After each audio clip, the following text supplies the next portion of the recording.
Bom, pessoal, aí a gente vem para, digamos assim, uma espécie de consequência de todo aquele boom científico, que é um profundo mal-estar social, né?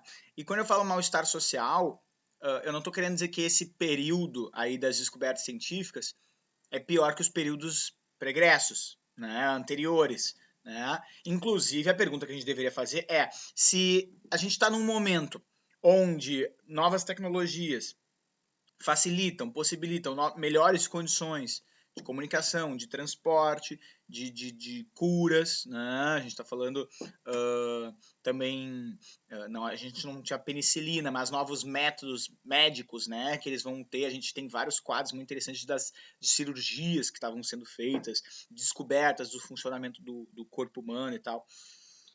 Por que isso vai gerar um mal-estar, né? Primeiro, né, gente, a ciência, ela muitas vezes ela é verticalizada, né? E o próprio positivismo pregava isso, né? Uma ideia de despotismo, uma ideia de que aquelas cientistas, aquelas pessoas com o domínio do saber e tal, tivessem um lugar privilegiado em relação às demais pessoas, né? E isso pode gerar muitos problemas. Vamos pensar, por exemplo, na guerra, revolta da vacina. O que é a revolta da vacina? A gente tem o Oswaldo Cruz, a gente tem todo um ministério, né, de saúde cuidando novas demandas, né, para aplicar vacinas em toda a população. Só que a forma como se chegava nessa população era uma forma assim, não, só simplesmente tem que tomar. Não havia ideia de conscientização, não havia explicação, não havia nada. Havia assim, ó, eu sei o poder, eu sei o que é melhor para ti e eu vou te aplicar isso. Isso numa época onde a desigualdade social era absurda. Isso numa época, 2 anos depois do Revolta do Bota Abaixo, lá no Rio de Janeiro, onde expulsaram negros pobres que moravam na região central, né, mandaram para morros.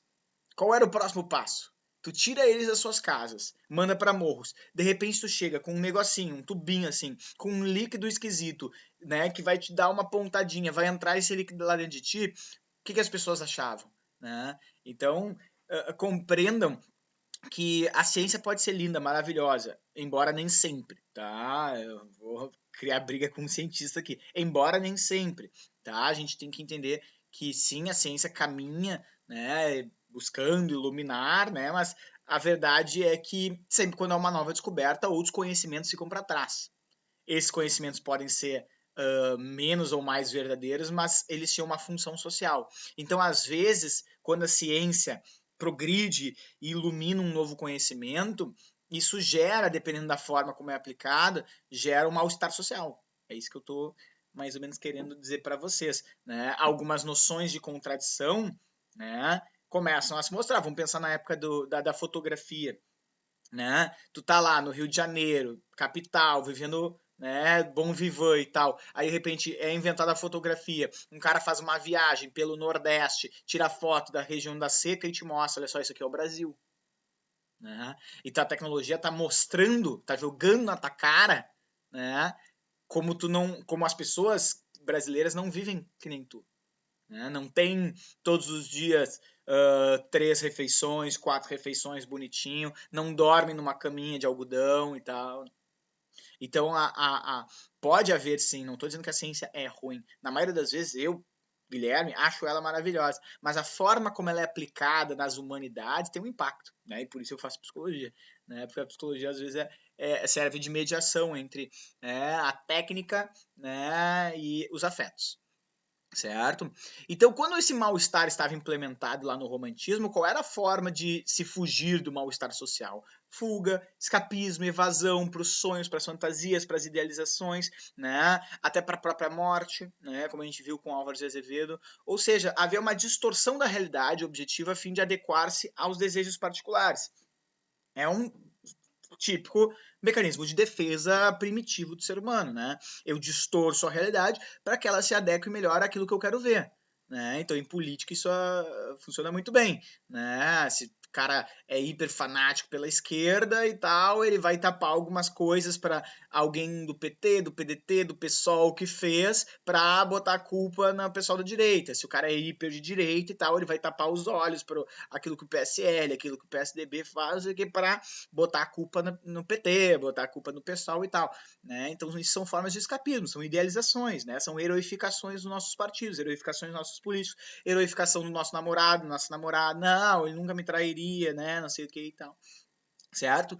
Como é que o realista vai tratar esse mal-estar? Engajando-se com essa realidade objetiva, né? A partir de instrumentos que ele tem agora. Agora ele tem uma psicologia experimental, uma sociologia, uma antropologia científica. Ele agora tem novas técnicas, novos instrumentos, novos métodos de avaliação, né, para analisar essa sociedade, o funcionamento dessa sociedade, o funcionamento desse indivíduo, certo? Por isso que geralmente é um tom meio pessimista na obra do realista, né? Então eu botei aí um trecho, tá? Escrito pelo Eça de Queiroz, né, que é o grande nome do realismo português, de Portugal. Olha o que ele diz. O romantismo era a apoteose do sentimento, e o realismo é a autonomia de caráter, é a crítica do homem, é a arte que nos pinta a nossos próprios olhos, para nos conhecermos, para que saibamos se somos verdadeiros ou falsos, para condenarmos o que houve de mal na sociedade. Tá? Óbvio. Aí tu tá dizendo, que sonho realizado, agora a gente tem o realismo.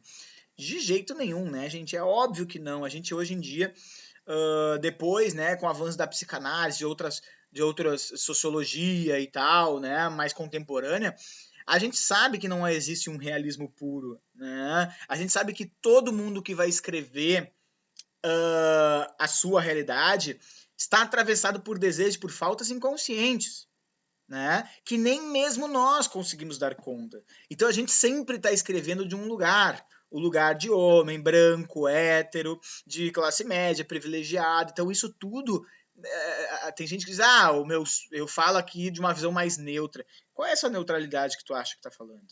É muito difícil chegar, né, a uma neutralidade ideológica. Eu diria, né, com tranquilidade, que é impossível chegar a uma neutralidade ideológica. Não existe neutralidade ideológica.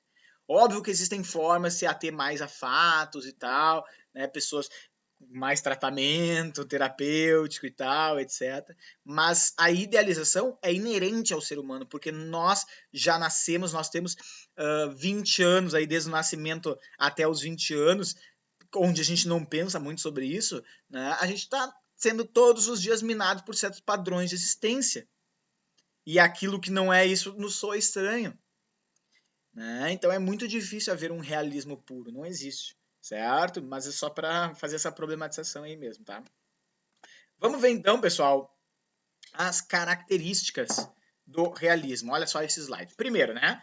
Para eu conseguir me ater mais à realidade, eu preciso ser mais objetivo, mais impessoal, tentar deixar de lado marcas pessoais minhas, que nem o romantismo fazia, né? Deixar de lado impressões, subjetividade, me preocupar mais em ser objetivo ao relato dos fatos. Então vocês vão ver muitas doses de descritivismo, principalmente naturalismo, como a gente vai ver mais adiante, tá? Então, isso nos leva, consequentemente, à segunda característica. Eu devo ser mais sentimental ou racional? Pô, racional. A razão é que vai criar uma lógica, né? Uma coerência entre os fatos, né? O sentimento não. O sentimento ele pode, inclusive, ajudar a negar os fatos, né? A eu não compreendê-los, a eu não querer vê-los, a eu não querer enxergá-los, né? Então, o racionalismo ele é um método de eu abandonar, pelo menos em parte, aquilo que é mais meu e entrar na razão, que é mais universal. A razão está mais conectada às demais pessoas. A gente chega, 2 mais 2 é 4, todo mundo entendeu, todo mundo concorda, ok. Né? Então isso é mais lógico, mais respeitando, né, o caráter de coerência. Tá? Então eu botei 2 métodos aí que vão ser muito presentes aí na forma de racionalismo. Primeiro é a tipificação social, tá? E o segundo é a análise psicológica. De certa forma, olha o que eu estou falando, eles são antagônicos, tá? O que é a tipificação social? É um método de se olhar as pessoas sem se aproximar delas, né? Então eu olho o comportamento de longe dessas pessoas. Eu não busco entender o porquê que elas se comportam de tal forma. Eu não vou questioná-las. Eu vejo ali na minha frente, tô lá no centrinho de Atlântida, que tem um certo grupo que, sei lá, usa camisa de surf, cabelinho meio, sei lá, pintado, tênisinho Vans, eu digo, esse é o grupo dos surfistas, né? Eles ouvem hardcore e reggae e tal, não sei o que. Aí eu vejo uma galera com uma camisetinha mais curtinha, assim, tênisinho Nike branco, não sei o que, os colarzinhos, eu digo, são os pagodeiros. né? Aí eu vejo uma outra galera com uns calçãozão, uns camisetão, um chapéuzão pra baixo de gás, são os rappers, não sei o que e tal. E aí eu vou tipificando eles, ou seja, eu vou estereotipando eles, eu vou colocando eles num estereótipo, num tipo. Sabe quando tu fala assim, a fulano é o típico surfistinha? Parece que ele tem um monte de características inerentes à sua condição de surfista, né? Mas eu não olho a individualidade desse sujeito, eu olho a forma como ele se comporta com as demais pessoas, tá?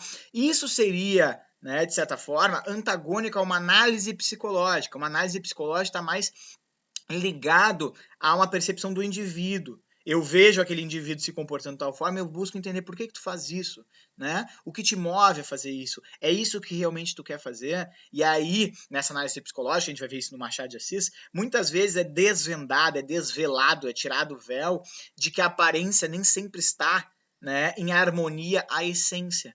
Muitas vezes aquilo que a gente parece ser não diz respeito àquilo que a gente de fato é. Né? A gente está muito mais movido por um jogo de aparência do que propriamente, né, as nossas vontades. Né? Por isso que na psicanálise a gente fala muito que é necessário deixar o desejo desejar, né? Deixar o desejo agir. Tu aceita o teu desejo? Você já parou para pensar se você permite o seu desejo a ser realizado? Eu não estou querendo que... mas eu tenho um desejo de assassinato. Bom, esse desejo ele precisa ser representado de alguma forma, por isso que a gente faz terapia. Não é todo desejo, né, que a gente vai deixar acontecer, óbvio, evidentemente não, mas esses desejos, ele nunca é um desejo de assassinato, ele é um desejo, né, de agressividade, de violência, e a gente pode dar uma nova representação para esse desejo. Né? Por isso que se você tá com problema com seus desejos, vá buscar terapia, tá? Verossimilhança, né, gente? Construção de uma narrativa mais coerente, mais fundamentada em fatos que tem uma lógica, né? E que tem condizência com a realidade, né? Vamos pensar numa Escravizaura, né? Uma obra romântica, onde uma escrava era branca, tocava piano e era muito linda. Né? Esse é o drama da Escravizaura. É um drama verossímil? Esse era o drama que os escravos tinham no século XIX? Qual era o drama de um escravo no século XIX? Era ser lindo, tocar piano, né? E ser desejado por várias pessoas? Claro que não. O drama do escravo era saber se ia viver até depois de 30 anos. Era saber se ia conseguir dormir mais de 3 horas, 4 horas por noite. Era saber se aquele dia não ia ter 100 chibatadas nas costas. Né?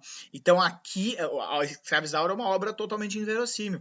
O realismo vai tratar de obras que tenham mais coerência com fatos da realidade, fatos que a gente encontra no nosso cotidiano, tá?